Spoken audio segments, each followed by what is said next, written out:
So you want to learn Korean, you're motivated, maybe you bought a few books, found a great YouTube teacher, or maybe you watched my video of tips on how to study Korean, but once it came down to it, you feel disorganized, maybe a bit overwhelmed.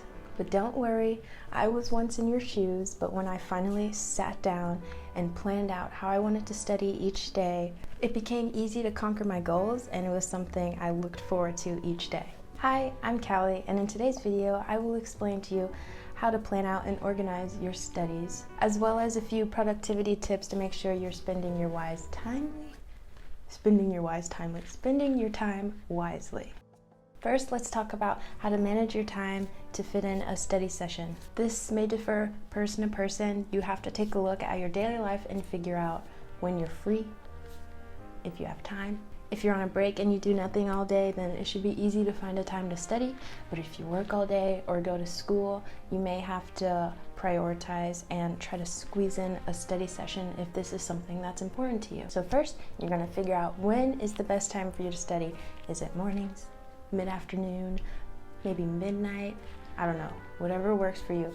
For me personally, I like to do it in the mornings because if I don't do it in the morning, then I will procrastinate and then I just won't do it at all. But the evening might be your only free time, so feel free to go with that. It's all about you, so do what you have to do, okay? Okay? When you determine when you can study, now it's time to figure out how long you want to study for, or how long you want your study sessions to be. If you're just starting to learn Korean, I'd recommend to start off with maybe 30-minute sessions. They're nice and short, but you can get a really effective session out of it, and then slowly, maybe after 2 weeks or 3 weeks, increase it to 45 minutes, and then slowly, maybe you want to increase it to an hour, and then so on. For me, I like to study an hour, but anything longer than that, I find that I stop paying attention, and anything I learn after an hour, I just forget it because I'm sort of half learning it, half in a daze, so you just got to figure out what works for you. For me, an hour is perfect, but for you, you could probably go for 2 hours, or you can only do 30 minutes. So start small, and then go up from there, slowly. Do you want to study every day? Do you want to study every other day? Every 2 days? That's the next thing you have to figure out. What days do you want to study? Do you want to study every Monday, Wednesday, Friday? Do you want to study Monday through Sunday? Or do you want to study every day with 1 day off? It's up to you, whatever works best for you. I used to study Korean 6 days out of the week, so Monday through Saturday. But now that I have included German into my studies, now it's more like every other day. And I find it's worked really well. So if you don't want to do every day yet, start off with every other day. But if you want to go all in, every day works good too. Basically, just find what works for you. This video is all about what works for you. I'm just giving you a little basic, a little push, a little assistance. Next, determine what resources are available to you. Are you going to use books or free resources online? Figure out what you're going to use to study, and this is going to help you for the next step, which is to determine what you'll do each study session. Like I've said before, this is completely customizable to you. If you want to take notes from Korean dramas 3 days a week, go ahead. If you want to learn a new grammar structure every single day, go ahead.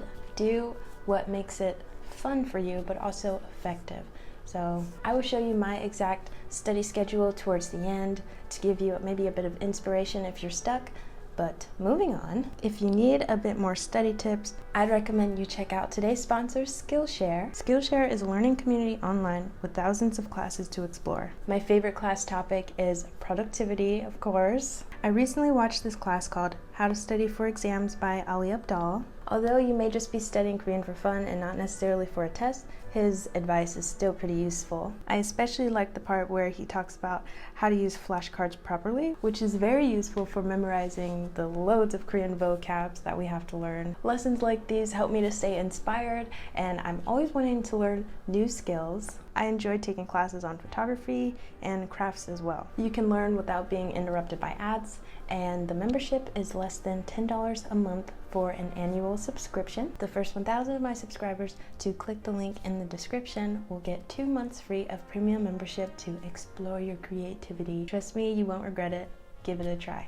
Now it's time to schedule and actually write down what you want to do each day you're going to study Korean. So you can write it either in a notebook, a planner, your notes app, or even just a calendar.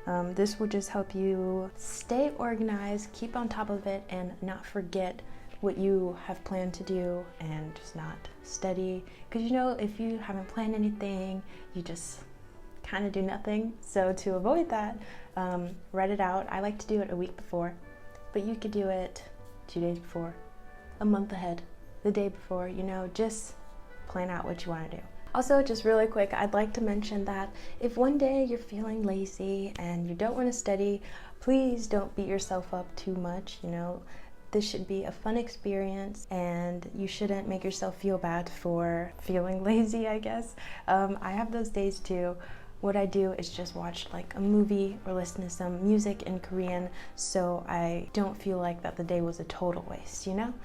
Here are the methods I use for studying Korean. I like to use a book to study grammar, and then I take notes because I learn best by writing things over, and then I highlight words I don't know from that chapter. After that, I add vocab to either Anki or Quizlet, and then I try to find a YouTube video on that grammar topic I just learned to reinforce my note, as well as hear a different explanation. I also like to use apps like Duolingo. It's so repetitive that it's really hard to forget anything, and it's just easy to use when you're on the go. And then something I just started using, but I actually really like, is Pimsleur. It's great for my pronunciation and listening skills.